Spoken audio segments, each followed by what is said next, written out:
Too Many Zooz, back at the Belly Up. Hell yeah. Good to have you guys back, man. Thanks.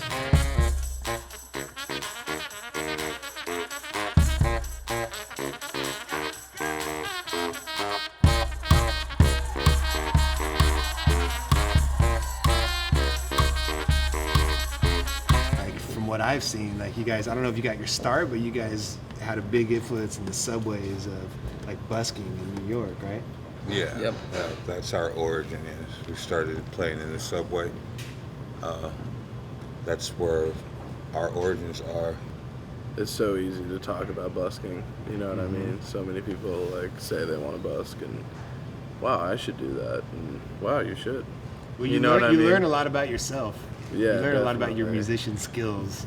Not as a musician, but as a businessman. Yeah. Being able to wake up every day and commit to something and go and do it, and you know what I mean?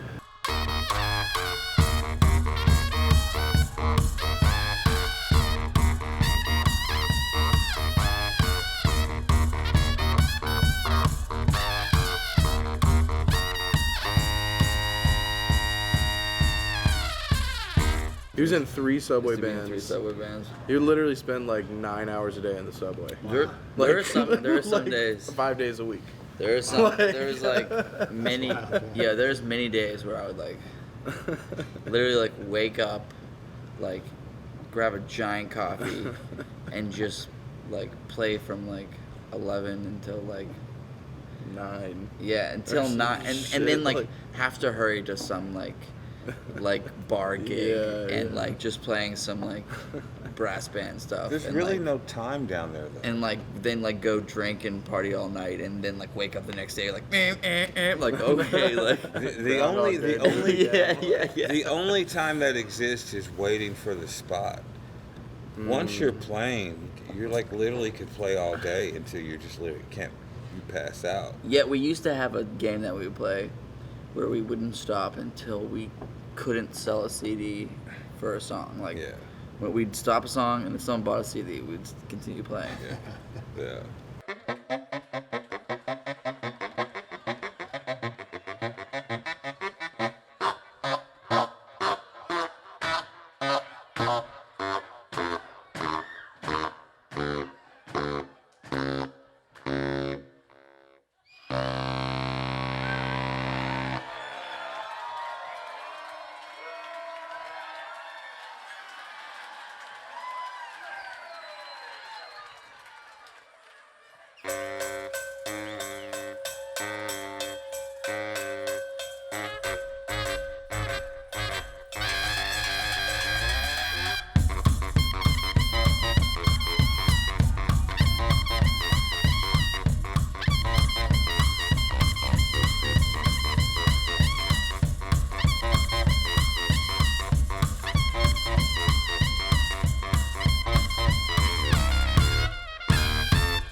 Well, we're breaking rules, you know what I'm saying?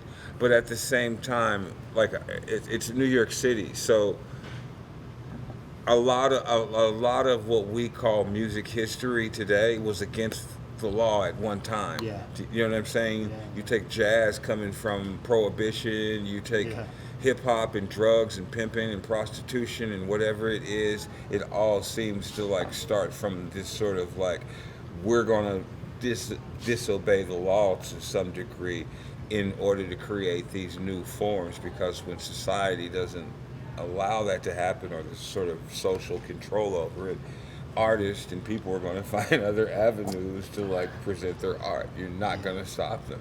Do you know what I mean?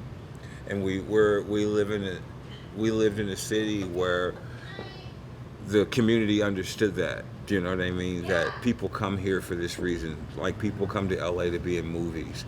They come to New York to figure out what they're going to do, and it generates resources and is part of the financial fabric of the city.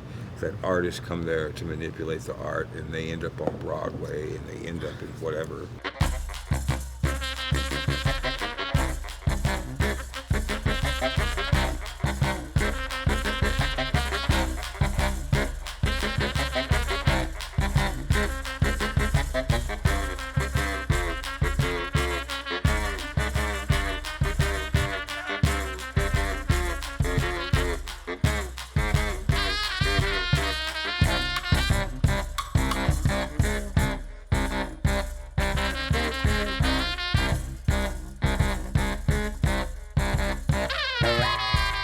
think a lot of it too is like, I mean, you see historically with a lot of artists and projects, it's like you do something and then wait to be told you're wrong rather than ask for permission. Yeah. Right? Yeah. Like with the video on us on the subway, on the train. It's like, dude, the permits to film that video alone would cost $50,000, Yeah. right? Just to get a permit from the city to like film on the subway. So a lot of it is like you just find a way to do it. It's like we filmed that at 3 a.m, knowing that, okay, there's never going to be nobody, but there's maybe 2 or 3 people instead of 50 or whatever. So it's just, And it's kind of like sonic graffiti, you Yeah, know? totally. It'll pop up anywhere, you know what I mean? There's no rules to it. It's like I got a message that I want to convey, and there's limited ways for me to convey that message. This type of band would never be constructed in a club, because people in clubs come there to hear a type of music based on whoever the headliner is. The subway generated that opportunity for us, and people seeing it in a different light, so we got the invitation to play with people.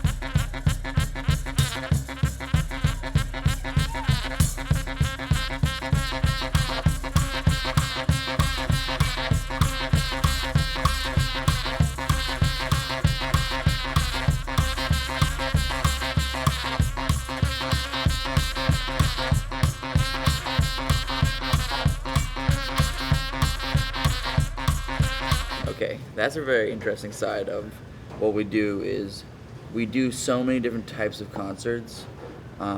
So like we'll go to like a EDM like festival or something like that, and we'll be playing at that. But then we'll also go to like a jazz festival, and we'll go to like a folk festival, or like, you know what I mean. It's like really interesting because our genre can be so many different things. Yeah.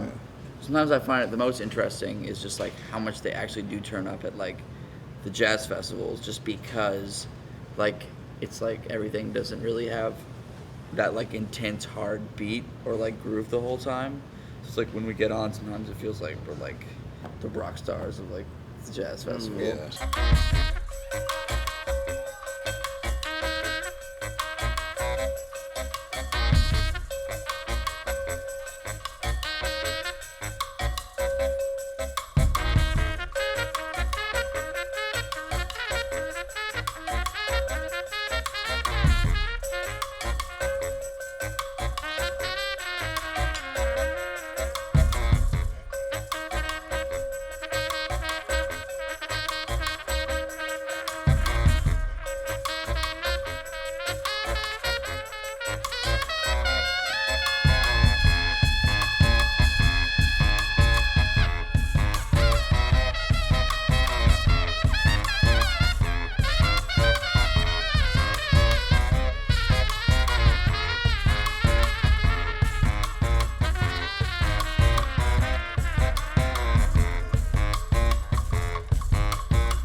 We're just getting started. Like, Yeah. let's not. No one get confused that we're done or this is No the way, page nah. has been set. No, there's really big things happening for Too Many Zooz. Look out for it. I can't say it enough. I believe it, man. I'm a fan. You know, working in this business, I like watching people and kind of watching their story, and that's kind of why we want to sit and talk with you guys to get, catch this that's moment dope, in man. 2018, Hell yeah. and then maybe we'll catch you guys again in 2020, Right. see where you've been and what you've been doing. And shit, maybe 2019. exactly, we'll keep going. I mean, you guys are always welcome to come back here. Yeah, I hope we come back here. This is Tomorrow. Yeah, I hope you remember this is your spot, and in the future we'll do more. We'll hang. And, Yeah. But cheers to you guys, man. Yeah. You guys are killing it. Thank you. Keep Thanks for going. having us. All right, next time we're Cheers. going Kick ass. ATVing.